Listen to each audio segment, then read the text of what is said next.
You ask Tiger to solve. This deals with linear equations with one unknown. The final result is x equals 3. Let's solve it step by step. Group all x terms on the left side of the equation. Add 8x to both sides. Group like terms.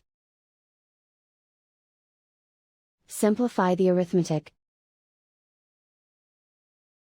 Group like terms. Simplify the arithmetic. Group all constants on the right side of the equation.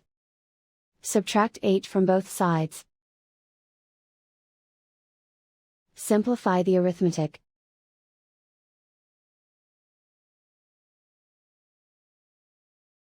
Isolate the x. Divide both sides by -5. Cancel out the negatives. Simplify the fraction. Cancel out the negatives.